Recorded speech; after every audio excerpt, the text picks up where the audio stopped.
Well, ladies and gentlemen, I would like to welcome you to our first and premiere keynote this morning.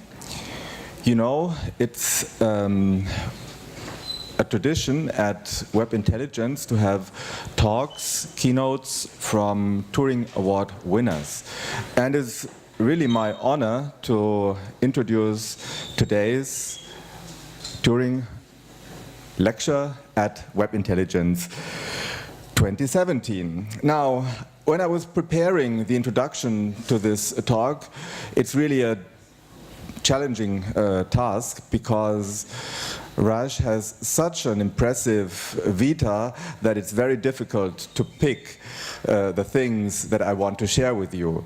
Now, just a few facts about Raj Reddy you might know or you might recall when I tell you. So Raj studied in the 1950s back. He has a bachelor and a master degree, and after his studies he went to IBM. So he worked for 3 years at IBM as a developer, and after that he wrote his PhD at Stanford, where he became an assistant professor and where he basically finished in 1969 when he was switching to Carnegie Mellon University, and he basically made his career at Carnegie Mellon University from 1969 until now, where he still is a professor.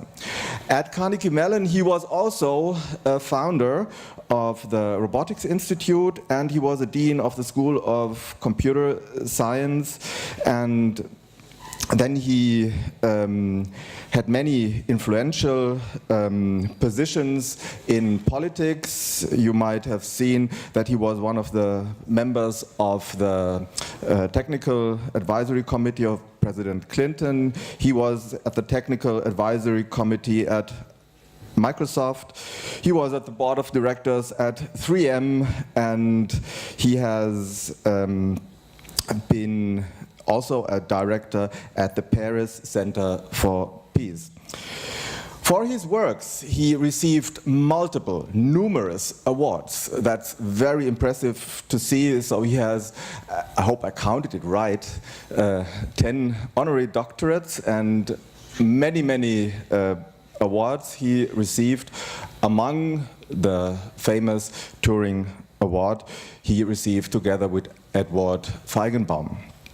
Now, his research interests today, they focus on technology in the service of society, and they focus on helping the lower part of the society, if you like, so people who have difficulty in reading. So he applied much of his work in speech recognition in AI for the service of these people. And he also worked on digital democracy.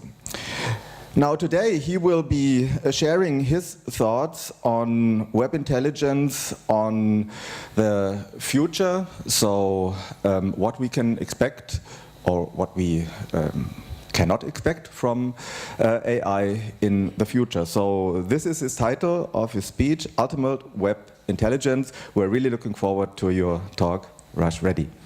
Thank you for coming.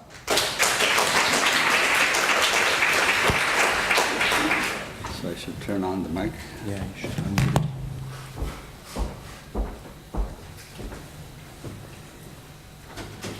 Okay. Try to speak. Good morning. So it's an honor and a pleasure for me to be here. When I was asked to give a talk at the Web Intelligence Conference, I said, what can I say that you don't already know? And that's what led to the creation of this talk. Can you hear me? Yes. It's okay? Okay, good. So I have been interested in technology in service of society, in particular what I call the bottom of the pyramid. The bottom 3-4 billion people have not yet been empowered by the use of our technology, and that has led me to ask, in what way and when are they likely to be empowered, and how will that impact society as a whole? And this kind of led me to think about how we have evolved in computer science and AI over the last 50 years or 60 years I've been involved in. And in particular, we started out in computing looking at how computers can be used in scientific modeling and simulation, numerical computations. And then once the computer, mostly in hardware and programming in the 50s, and in the 60s we extended it to programming languages, and at that time we were already looking at artificial intelligence, and numerical analysis was a dominant field. One of my PhD qualifiers in computer science in the 60s was numerical analysis. That field that is no longer required in most computer science fields. And what happened then is in the 70s, we kind of went from simulation to communication. Basically, we went to speech, vision, robotics, and then came language technology, language translation, a whole bunch of other things. And we've been slowly impacting every known field in scientific endeavors. If you take any field, music, art, computer science, computers have had an impact. I think the last bastion of where we are going to have a major impact is on political and social sciences, how our field impacts society as a whole. And so that's what my talk is about, and some speculations about where we might go over the next 20, 30 years. And so that's basically I wanted to start about. So the first slide here is how can we create a humane society, right? Those of you who are from Germany know about all the controversy about refugees and so on. We have similar controversies in the US and everywhere in the world. But a humane society would kind of safeguard individual freedoms, make sure. And so the United Nations in 1948 published these 30 individual freedoms, that every person born in this planet has some unalienable rights for all these things: freedom of speech, freedom of, from slavery, freedom from torture, and so on. Then the question is, what, if anything, can our technology do to help ensure these human rights? And I assure you, every one of these areas can lead to fruitful solutions. They may not be perfect, absolute solution for each one of these areas through the use of our technology. Another way of saying it is, you show me a problem, any problem the society has, I will create a technological solution that will significantly ameliorate that particular problem.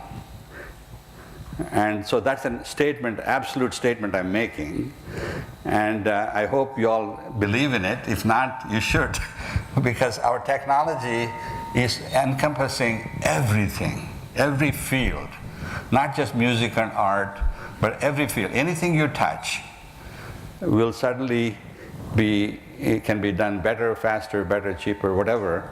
And the human rights is perhaps the most important one of those. And so in particular, freedom from slavery As you may or may not know, there are still in this world 25 million plus people that are held in bondage, that are not free to do what they want of their own volition.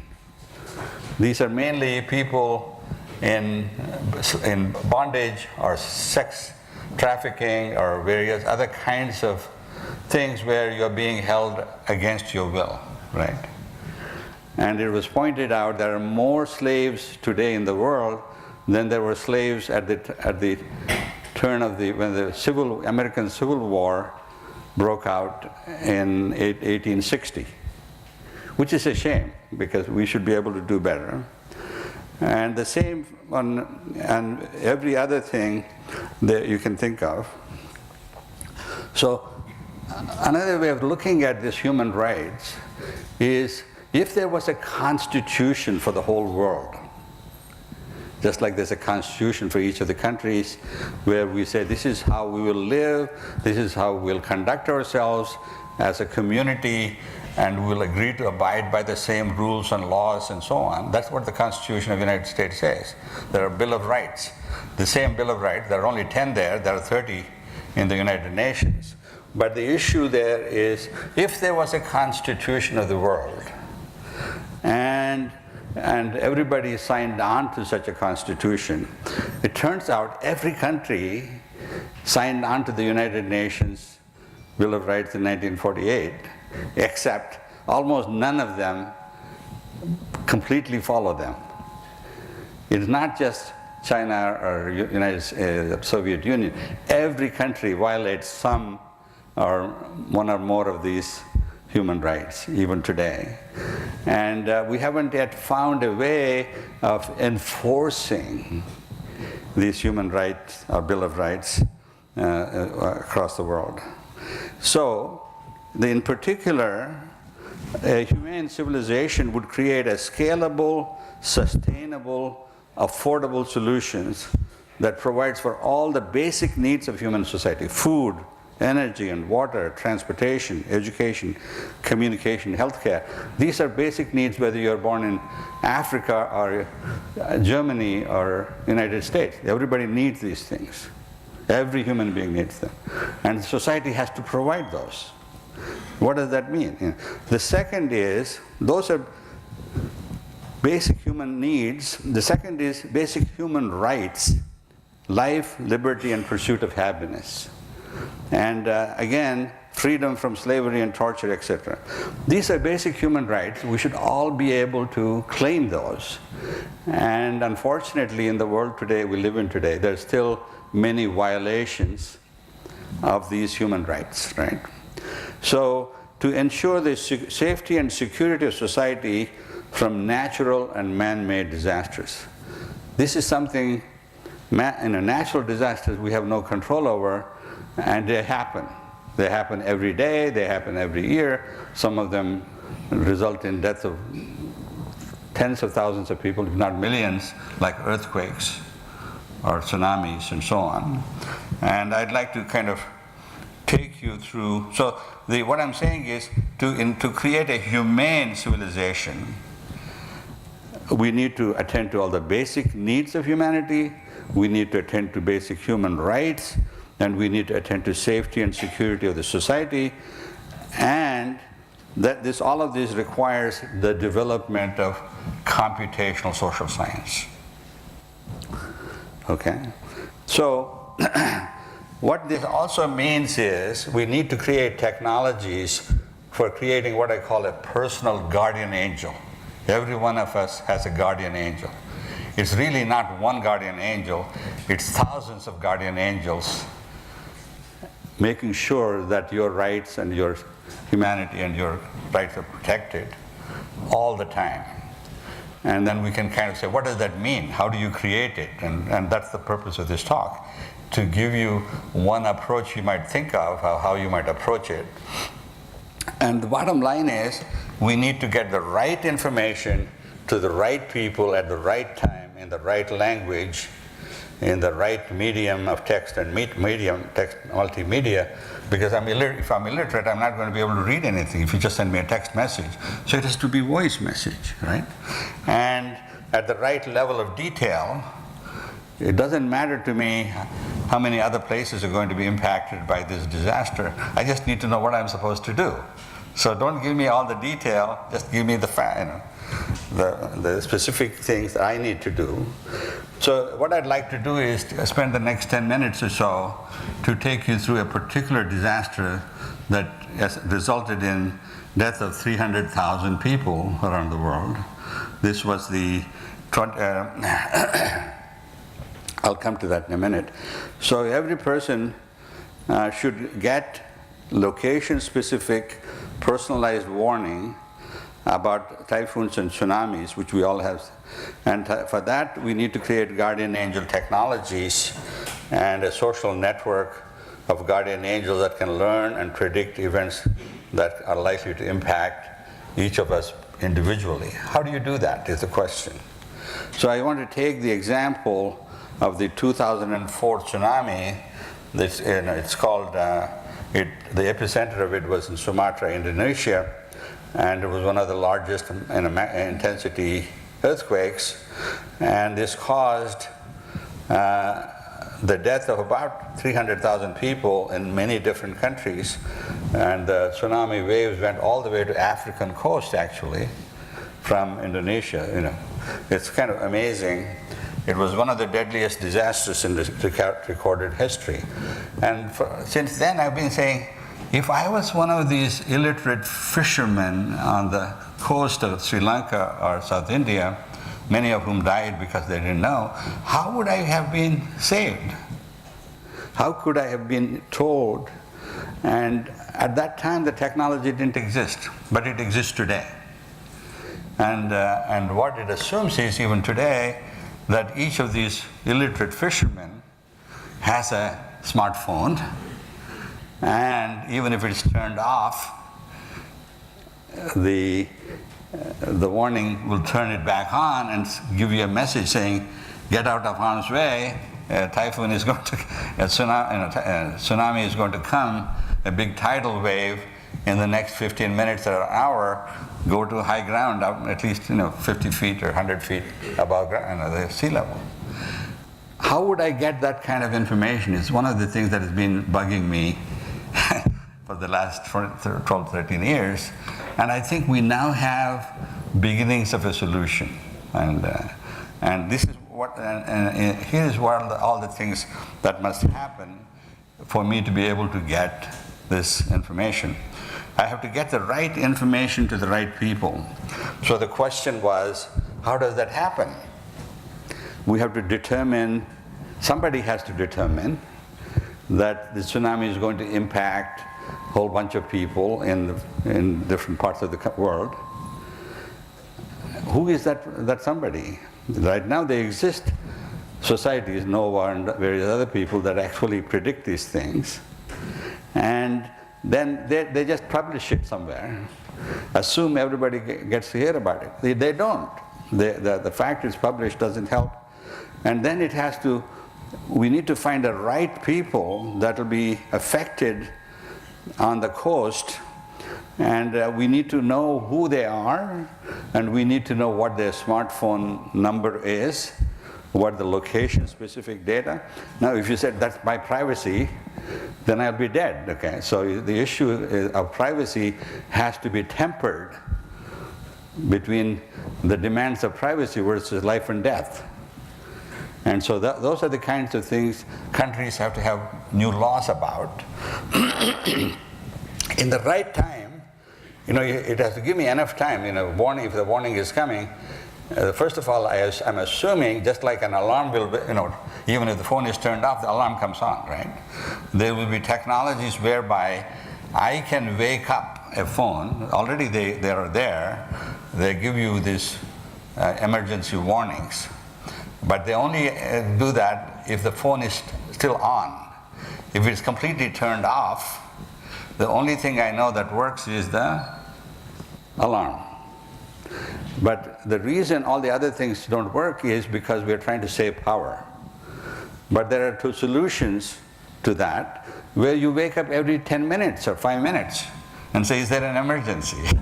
So there are ways in which, without consuming too much energy, you can wake up the phone and give the warning by voice, if necessary, in the language that you know I prefer. So now all of a sudden there's a whole bunch of technological solutions that we have to create, which we know how to do, that somehow has to be done, haven't been done yet, right? And the right time, in the right language, synthesize message in a local dialect, and send audio, video, text messages, bombard them with everything. So if you know how to read, then you'll also be able to see it. Otherwise, audio and video will kind of get you your attention. And the only information you want is 30-meter waves are going to hit in 15 minutes, get out of harm's way. Not a lot of detail about the tsunami, this, that, and the other. All I need is suppress all the other details in the right level of granularity. Okay? Right information.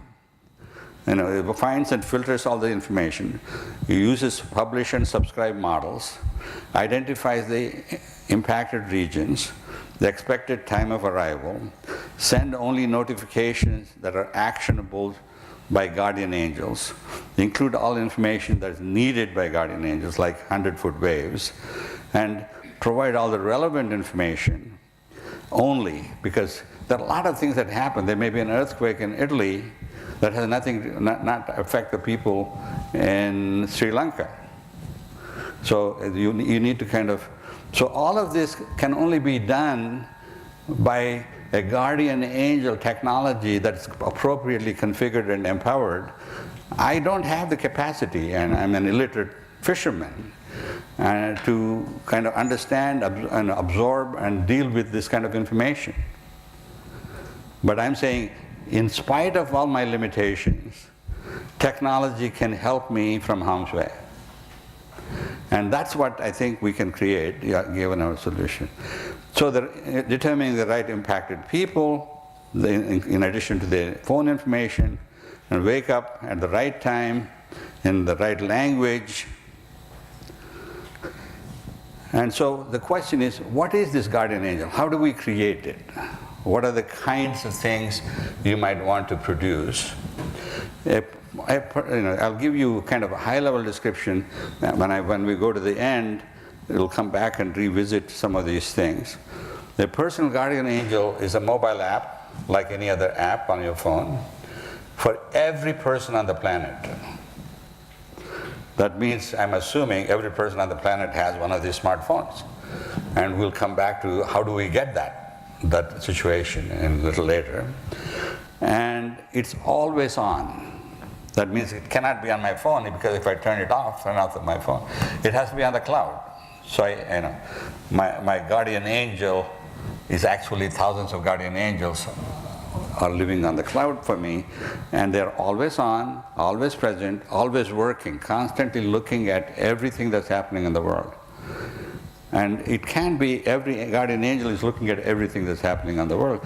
There has to be a whole schema of filtering of information. So you say, only give me information that's relevant to this geographical location. Don't ignore all the rest of it. Who gives that? Where does it come from? How is that now? Current social systems already do it. If you're a German government, there's a weather bureau that says it's going to be very hot, or it's going to be snow or whatever. They publish it. TV stations then report it, and the information is there, but the way we communicate it uses broadcast medium. In the future, it has to be unicast medium. Everybody has their own personalized news. And what personalized news you get is dependent on what your context is, what your conditions are, and where you are, what you do, and how do we create that kind of a guardian angel. Autonomic and non-intrusive. It's not autonomous, it's autonomic, like your heart. You don't tell your heart, beat heart, beat heart. It beats all the time, whether you like it or not, right? For 100 years.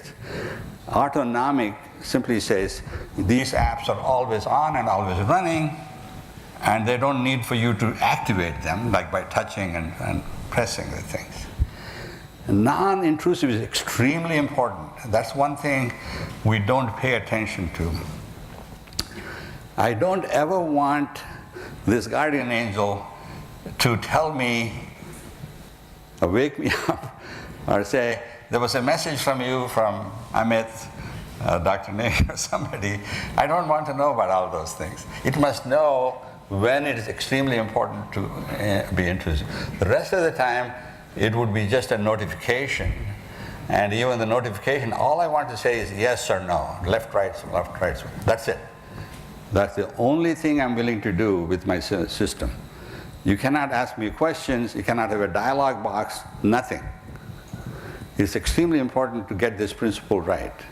Every time I notice, for example, when I had to get this thing logged into the Wi-Fi network here, it was impossible. Like, I need to do 23 different things. I said, why can't they just say, oh, you're here, there's a web Wi-Fi outside of the firewall, will give you a connection, you can go to the net, but not inside. That's all you need to do. You don't need any SSIDs, you don't need anything else.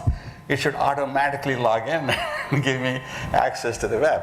But so if you look at the number of clicks, I counted the number of clicks, and ultimately I gave up because my system would not agree because it somehow was unsecure or something. I had to request expert help. But the issue for me is that most of the systems we design do not pay attention to the intrusiveness factor of our systems design. The human interface. And I'm only willing to make one click. I'm willing to spend 1 minute of learning time, no more than 1 minute.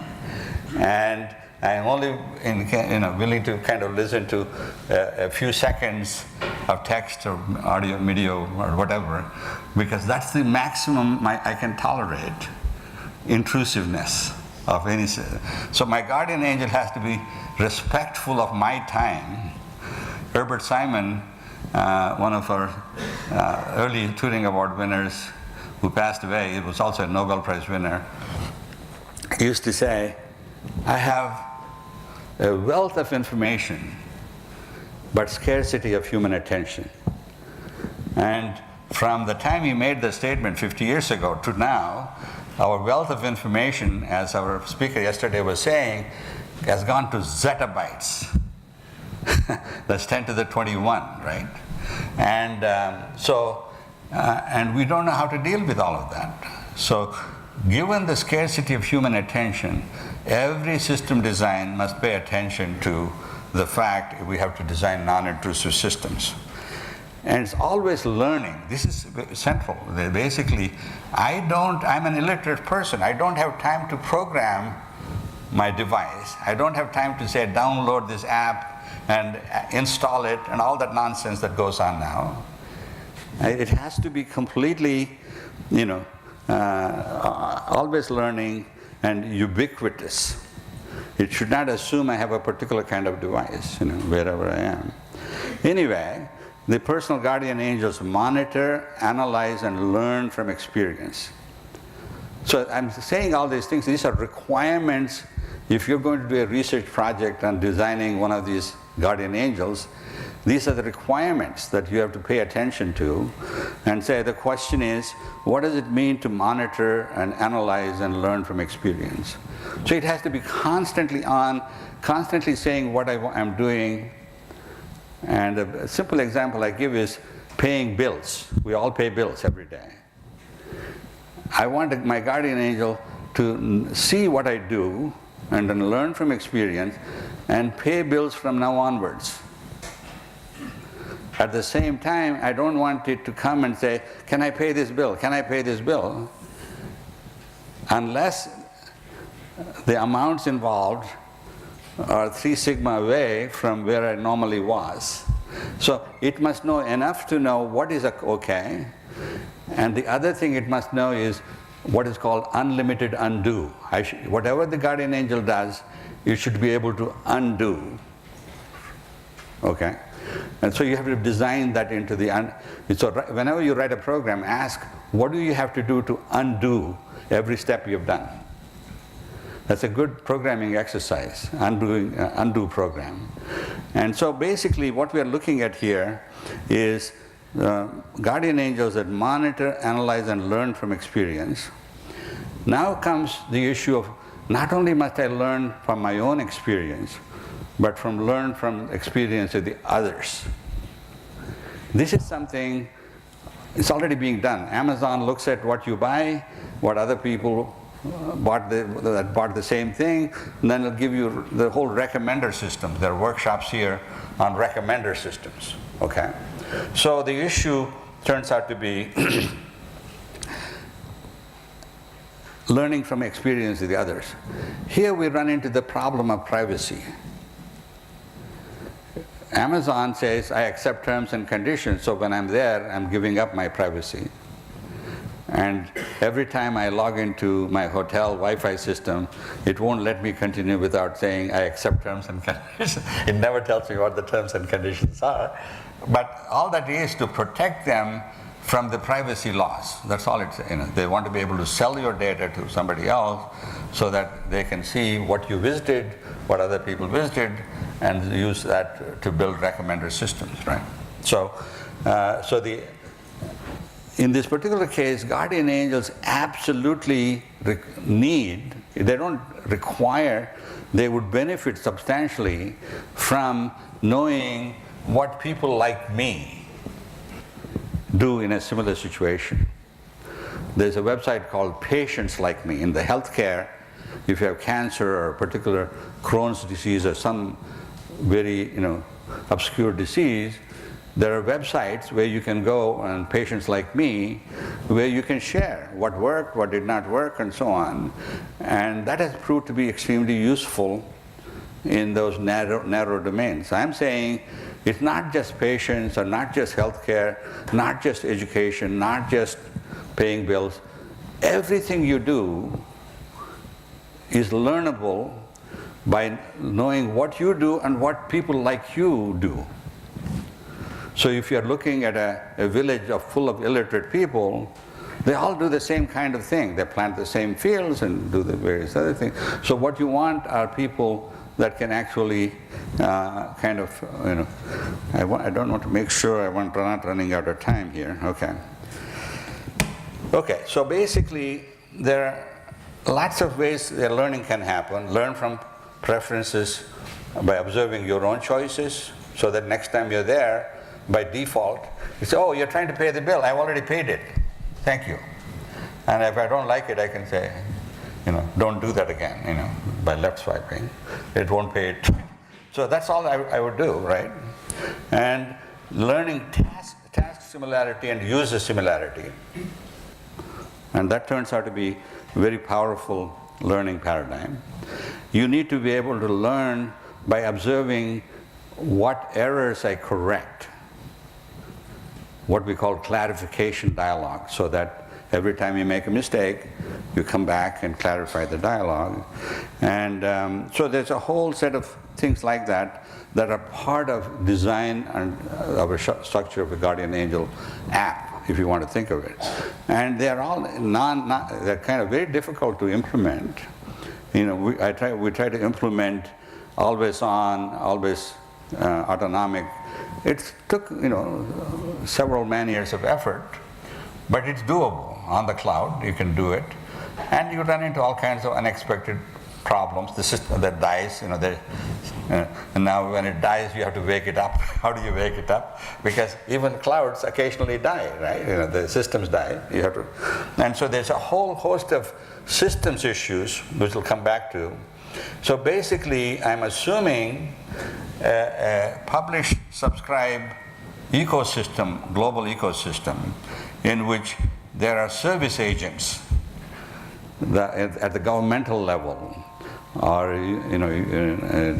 kind of United Nations level, who publish relevant information all the time. And there are others then they subscribe to that, and then it kind of has to ultimately get filtered by geography, by demographics, by age groups, by gender, whatever kinds of parameters you want to use to kind of filter it to a point where it's only relevant to you and people like you. And that whole system doesn't exist now. All that exists is a broadcast medium. I'm saying we need to go to a unicast medium where everyone has their own personalized newspaper, if you want to think of it that way, which tells me all the things that are relevant to me, and in particular. So the issue of creating the service agents and guardian angels kind of managing services on their master's behalf, and there's a whole industry waiting to be created that will do the service agents and filtering and other things. Then there is also the issue of privacy. One of the things that I was kind of very amazed at and happy to see was the Waze model of traffic congestion. I don't know how many of you know about Waze, that was bought by Google for several $1 billion a few years ago. It was built in Israel, and all it did was, they said, if you download our app and you turn it on and let us use your information, we'll tell you whenever there's a traffic congestion, we'll give you new routing. And these days, I believe almost everywhere in the world, this is available and used for traffic congestion monitoring and rerouting of every car. And that can only be done if I'm willing to give up my personal information. And the only way to do that is opt-in models, where I might say, look, for the benefit I get, I'm willing to share. Even then, I don't want you to kind of publish my data of who I was and where I went and so on, but you can use the information I have. And that kind of opt-in models is what we may have to develop for guardian angels, so that I'm willing to share my information in some anonymized mode, so that if you need to know exactly who it was that did XYZ, you have to go get a court subpoena that's approved by a judge, because that's the only time you can access my personal data. Otherwise, it's just anonymized, right? And sometimes you need it for if you're trying to track a terrorist and he's going in one of these cars, and you need to be able to go to the judge and say, we're trying to track this person, I need specific information that's not available on the anonymized data. And so these things are happening already. They don't get your permission, actually. Every phone call you make, every email you send, and every time you step in the street, all that information is already monitored. You really don't have privacy from the government. You might have privacy in other ways, but you don't have privacy from the governmental sources. And so given these things, privacy, legal, and security issues have to be also considered. So the publish-subscribe ecosystem has different components. There are guardian angels, there are activity monitoring and intention awareness devices, then cloud-based user infrastructure, and I'm pointing at this. You probably don't know what I'm pointing at, but if you look at the underlying ecosystem, there's a global database of humankind. Everybody's name, location, language, everything about each person. And there's a knowledge source distributors who find and retweet the information that's relevant to your village or your person or something. And you also need knowledge source publishers that already exist globally, nationally, but they're not web-based. Most of the information that we create are for human consumption, in human language. What we need are semantic webs, where the same attribute values can be read by a guardian angel app and interpreted.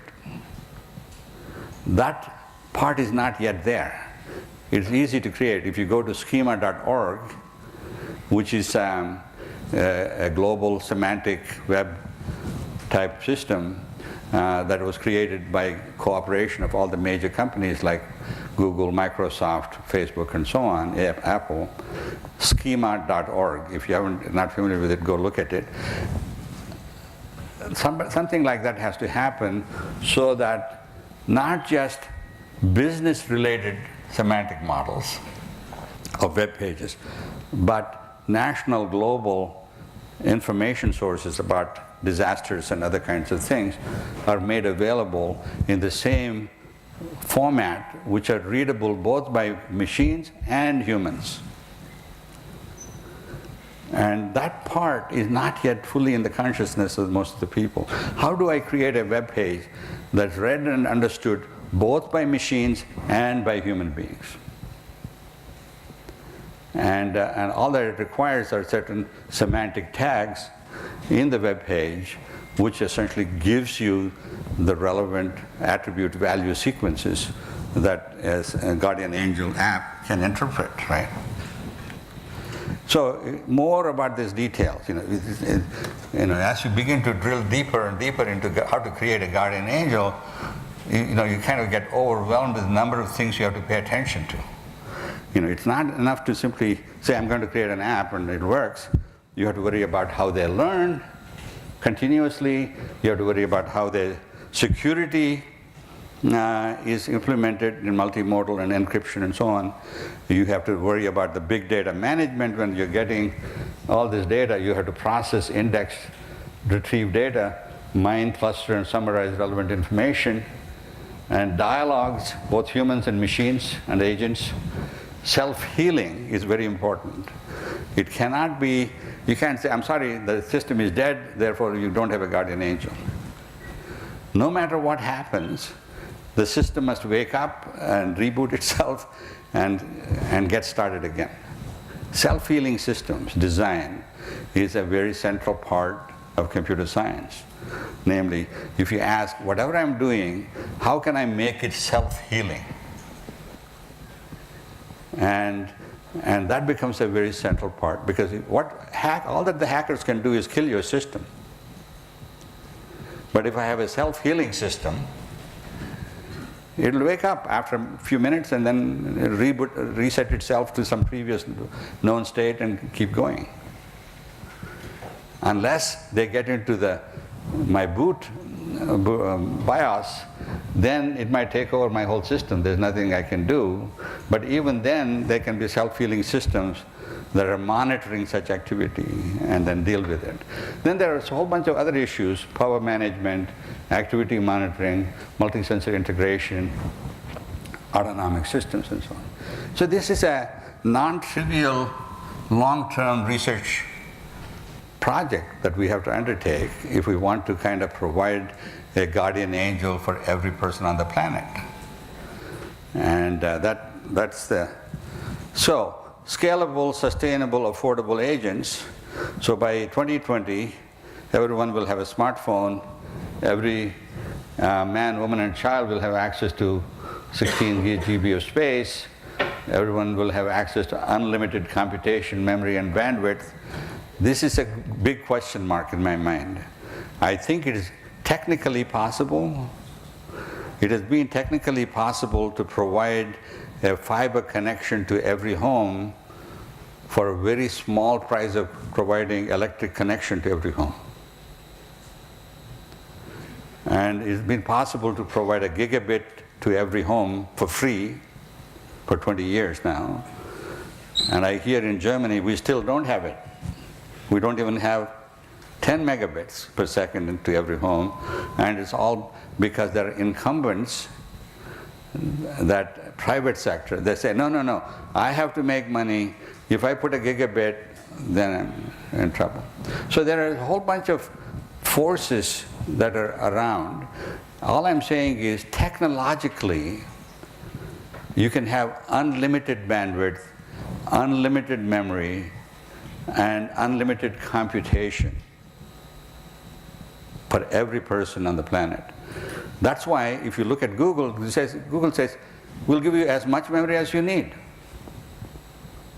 No limit. whereas other people are still limiting it to 15 GB or 100 GB or something.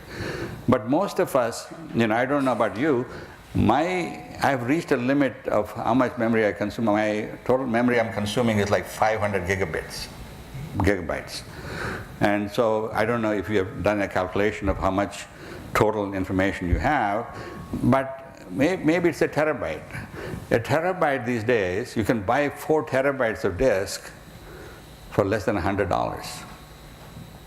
So it's like $20. So in principle, having unlimited information, unlimited data is technically possible, but when it'll happen in society, I don't know. And this is something we all have to be aware of and constantly kind of inform the politicians and society that you can do this. There's nothing stopping us from doing it. There's no reason why everybody in Germany cannot have a gigabit connection to their home. And the total cost is less than 5% of the GDP of Germany. And I've done this calculation for USA, but I assume it's the same number here. And if that is the case, why don't we have a gigabit connection? Because the benefits that will come from it is kind of unlimited. The economic activity that will come from it is unlimited. And so there are so many benefits, it's just that it's being held back for other reasons. Language divide and literacy divide, that's my main passion, because there are bottom of the pyramid, like 4 billion people don't not only read English, they can't read any language. If they can read it, they are what we call semi-literate. That means they read some bunch of words, but they don't understand what they mean. And finally, sustainability and affordability are natural consequences of exponential reduction in size and cost of information technology. So scalable, sustainable, affordable guardian angels are technically possible today. When they'll be possible in society, we have to work on. Affordability. So the question is, I did this calculation saying, what does it mean? According to my calculation, to give every person on the planet a smartphone will cost between $100 billion to $400 billion. That's less than 0.1% of the gross world product. And it's not a lot of money. Globally, kind of when you look at it systemically, and the impact benefit come from there is enormous. I'm sure many of you know in the field called the network effect. The economic growth grows at the square of the number of people connected. If you go from 1 billion connected to 7 billion connected, your economic impact will be 7 squared. 50 times the amount of benefit you get now. That means every person's wealth, the whole world's wealth, will increase by 50 times. That means every one of us, even the poorest person, will be able to have a car, will have a house and a TV that we take for granted only for some people now. And that in turn satisfies my desire about the human rights. Everybody must have not only freedom of speech and religion, but also must have water, energy, housing, shelter, healthcare, education, and all of those things. So the affordability is something, again, if you just take the time to understand it. Now you can say, the governments don't have 400 billion. But it turns out this cost can be shared from the people that would benefit from it. You sell the phones, the manufacturers, there are service providers, and Facebook, Amazon sells so much product. They can all chip in and say, I'll pay 20% of the cost. So again, this won't happen by themselves. If a government, like German government, invites all of them and saying, we're going to give a phone to everybody, whether they need it or not, every man, woman, and child, and you're going to contribute 20% of the cost, because the benefit you'll get is XYZ, and therefore you'll get a return on your investment within 1 year. Okay? So that's the kind of societal dialogue that has to happen. It has nothing to do with technology. We all know how to produce the technological solutions, just that we don't have the...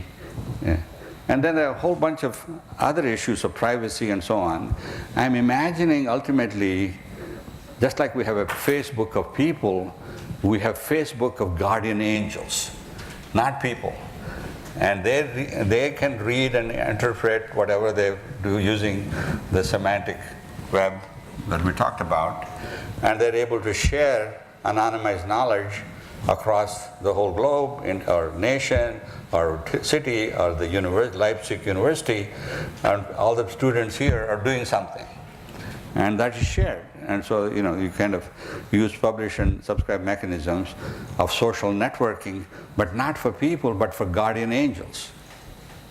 They're your alter ego. They're your second virtual self, and they're talking to each other, and they can do it at much faster rates than you can do with other people and absorb the information.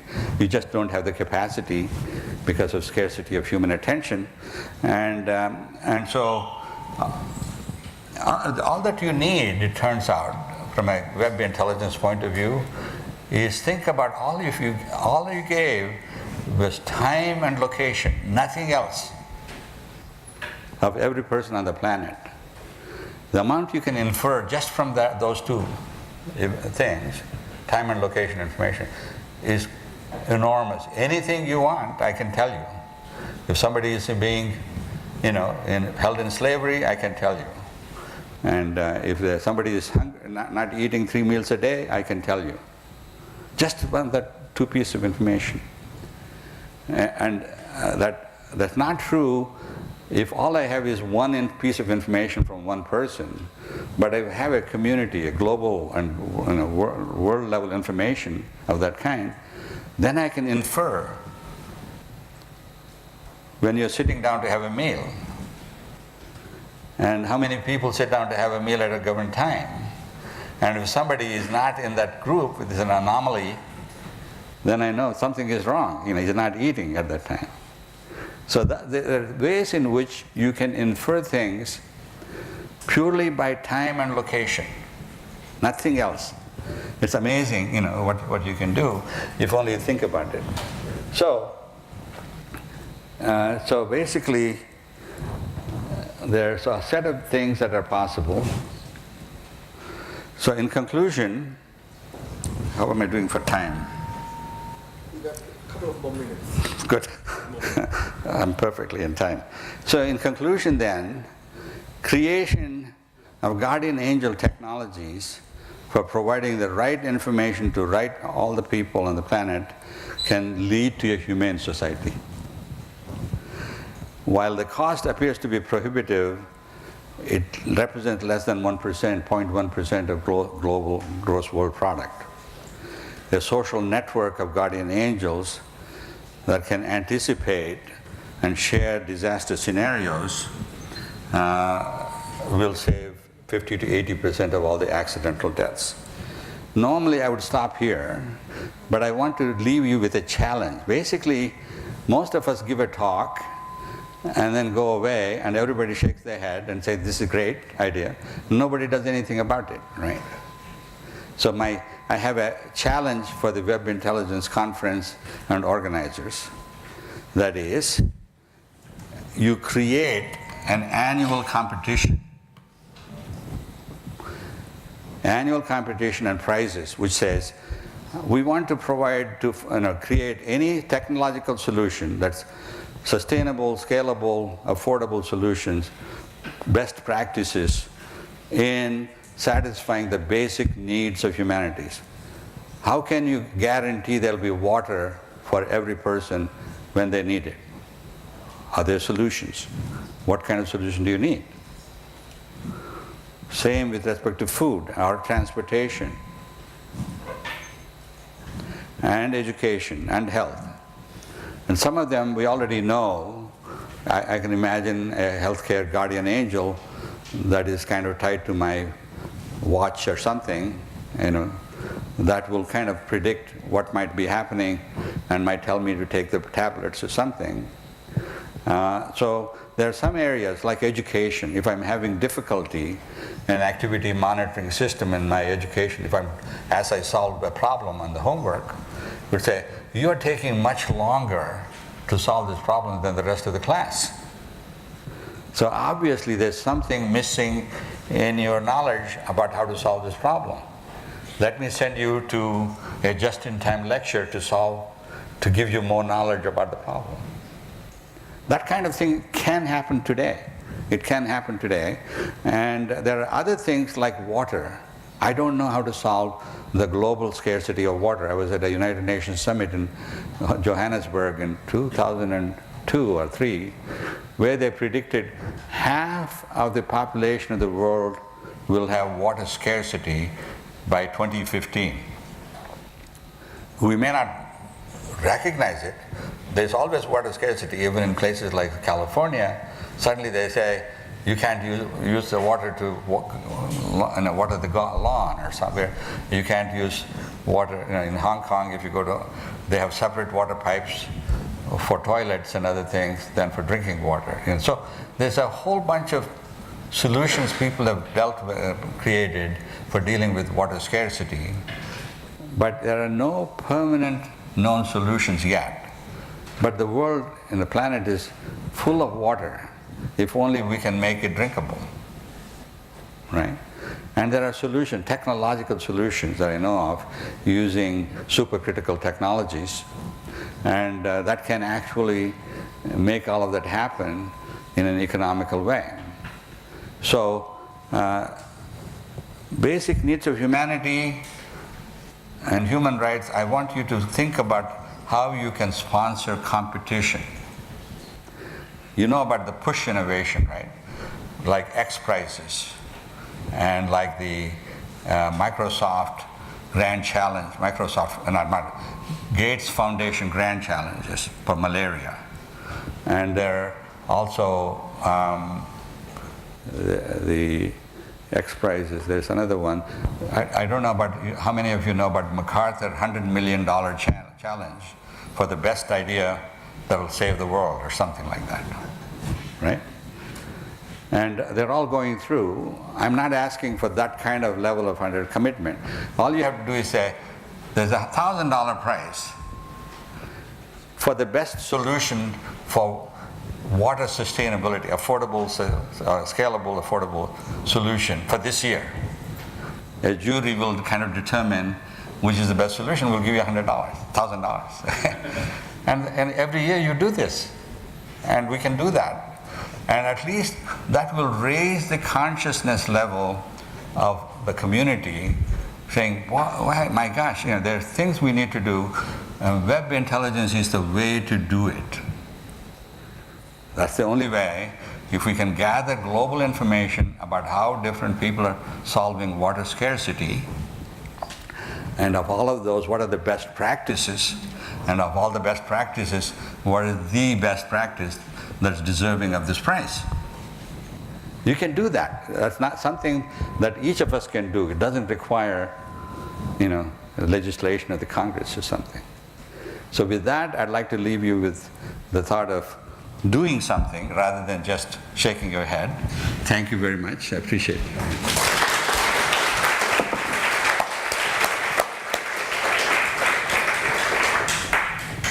So thank you very much, Raj, for sharing your thoughts and also suggestions for us. I think we do have a couple of more minutes for questions. So we have the first question here.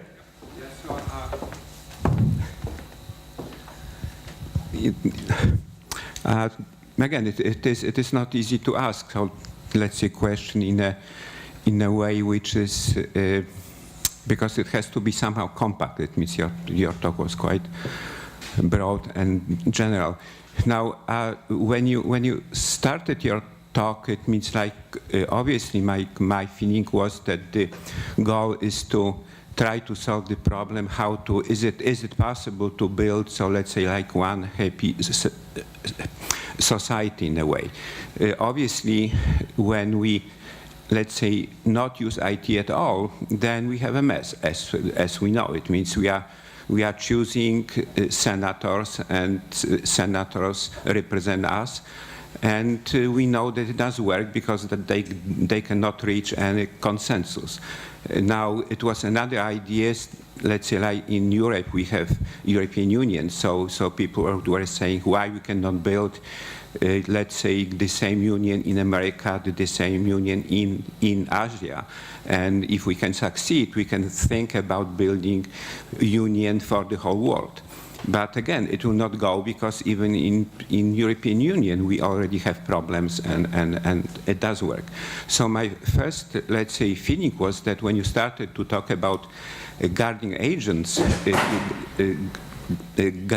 guarding angels, then by replacing us by them, we'll have a new society, which means not us, but this guarding angels. And so in this case, if we start, let's say, clustering them in a way, then we can, instead of choosing senators, we have a cluster, and we can assign a name. And next, these clusters can start to, let's say, try to talk to each other. And if we build them in a smart way, then there might be a hope that we can build one happy society. But what you did, that means you said, let's build umbrella around each of us in a way, because it is how I see the guardian angel. But if we start doing that, then the question is, we can have even bigger mess, because right now we have disagreements between people. But if we have disagreements between guardian angels and looking the how, let's say, advanced we are now in the case of IT, then we will start, let's say, trying all these difficult problems in terms of security and in terms of fights between angels. So can you comment on this? Sure. In fact, you gave me the beginnings of my other talk on computational political science. Basically, democracy as we now have it doesn't work. But as Winston Churchill said, democracy is the worst form of government except for all other forms of government, right? And so here we have a situation where we said will of the people, and sometimes the will of the people, the American, ancient Greek society killed Socrates because they didn't like what he was saying. The will of the people is not always right. There's the issue of protecting individual freedoms. That's where the human rights come in. And individual freedoms, at least in the constitutions of many countries, especially in the United States, freedom of speech is guaranteed, even if you're saying something nobody likes, and somebody comes and says Sieg Heil in Charlottesville, and so they say, okay, that's part of the freedom of speech. And so somehow we have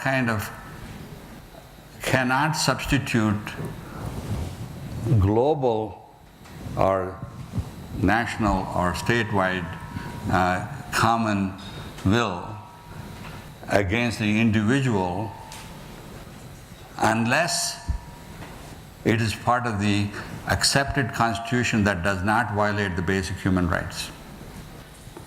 Many of us, so the issue of what is the right form of democracy I've thought about for a long time. I think the idea that somehow 1 million people are represented by one person in the Congress, senators and so on, or in this country, doesn't make sense, because there's no way they are truly representing all of us. There's no way they can even represent part of the thing, and so they mainly become instruments of the lobbyists who have the money. And right democracy might be, democracy is mostly local, very small, like 1,000 people. And then you need to create societies where these democratic agents can work together as a society. And furthermore, with our technology, you can get instantaneous opinions. and saying, we're going to do this, what do you think? For example, you know about the US gridlock of everything that they're trying to do. Even in the Supreme Court, many times cannot agree what is right or wrong. So the 5 people vote for right and 4 people vote for wrong. And now you say, if 4 people, 40% are disagreeing that this is the right thing to do, what right do we have to impose it on the society? So there's a whole set of issues on computational political science that are amenable to technological solutions. When and how the society will adopt them, I have no idea. But it's possible. And basically, I have thought through, and in fact, at one point I tried to change the US Constitution and discovered it's impossible to change it, even if we had a lot of support, because many things that are in the Constitution are broken. Right now, it turns out there's no way US Constitution can be changed because red states and blue states are 50-50, and you need 75% of the states to agree to change the Constitution. It'll never happen. And that becomes a problem. If you look at the Islam, they say this Quran is given by God. You cannot change it. And so even after 1,500 years, certain parts of the community of the world believe they just have to go by the word of God. And I'm imagining if Constitution cannot be changed for 1,500 more years, we may be in a similar situation. I don't know, but I think democracy might work. Okay, we don't know how it'll work, but there's a set of serious problems for society for the future. And as long as we agree the fundamental principle of basic human rights, as outlined in the 30 human rights, I think society will survive. We'll go through ups and downs, but we'll be there. Thank you.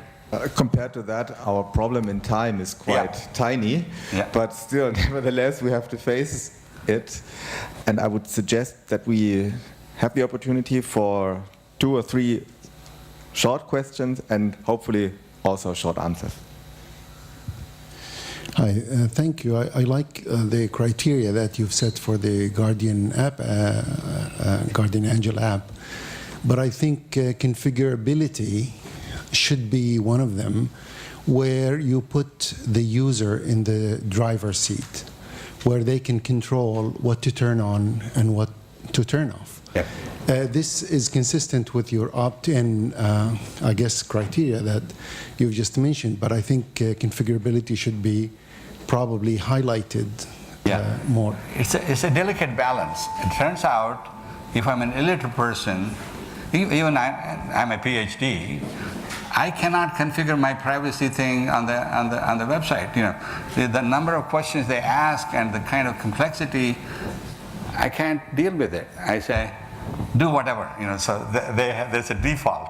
So basically, most of the time, because we have scarcity of human attention, we simply go for the default. If you want to configure, provisions are there, but you need to ask, what would 90% of the population do?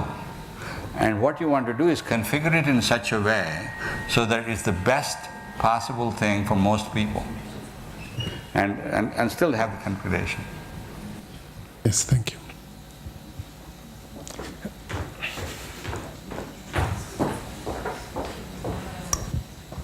Delighted, enjoyed the talk. It reminded me first of C.K. Prahal's bottom of the pyramid thing, and I borrowed the phrase from him. Yeah, and I see this as a technological vision counterpart to the economic centric viewpoint.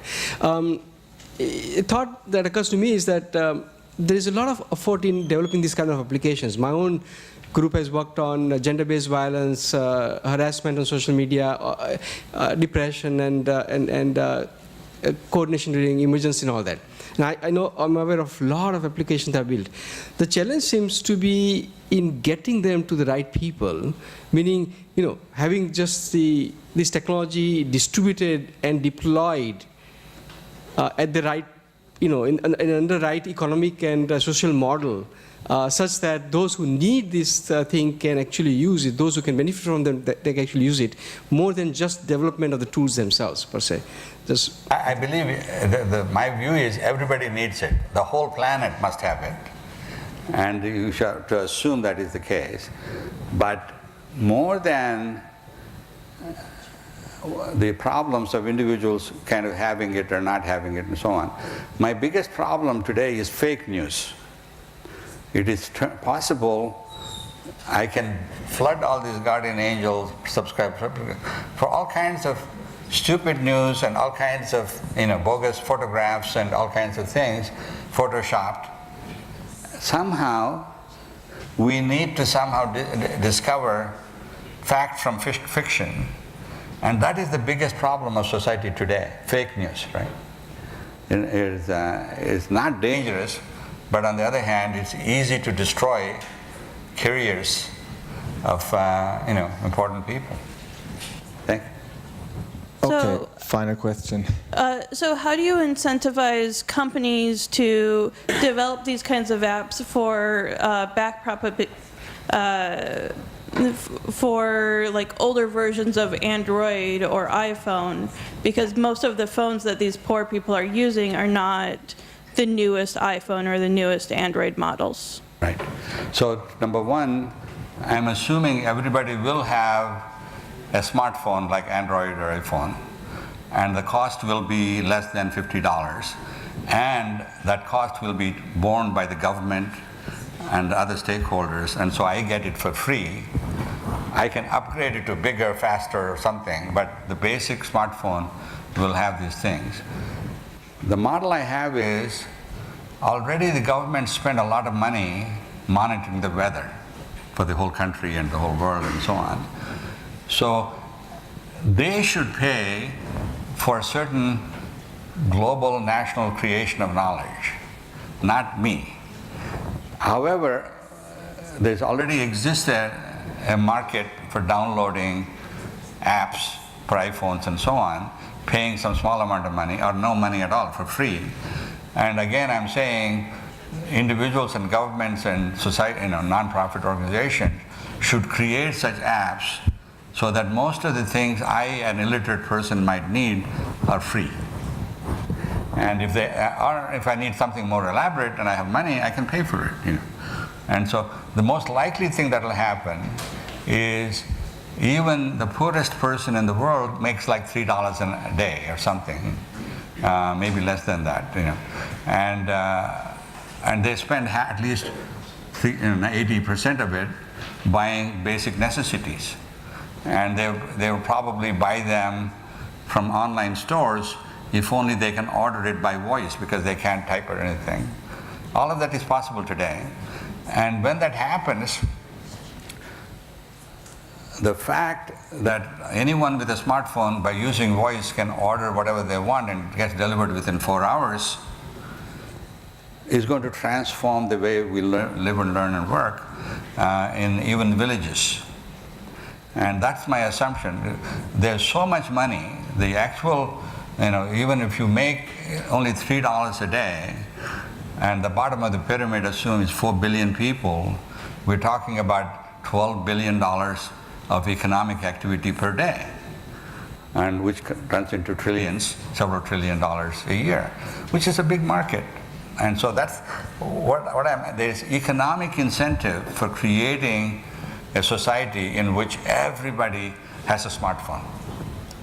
And the benefits will be enormous. And so somehow that has to be communicated and sink into the political leaders of the world. And they understand it, but it's again, for a long time, water and roads were thought to be public good. Telephony was not. Talking to somebody was a luxury.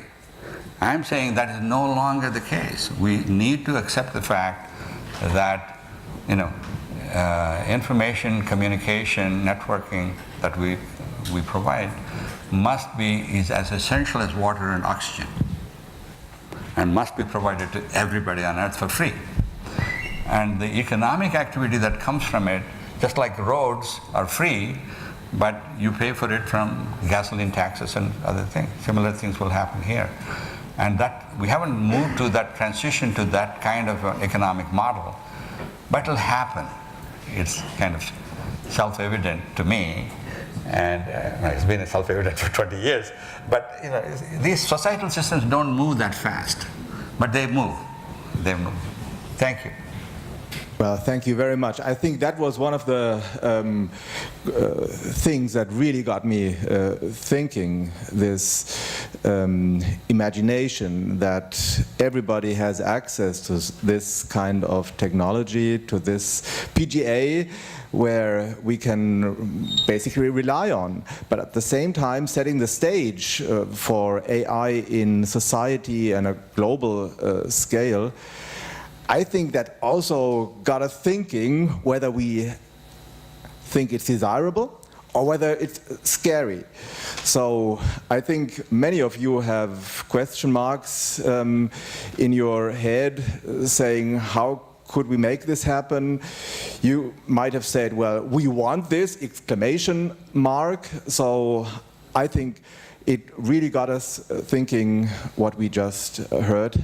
And for myself, it's also got me thinking, and I have to apologize that it was such a hassle to log into the Wi-Fi of Leipzig University. So, but you made it. Yeah, So absolutely. thank you very much for sharing your thoughts with us, Raj Reddy.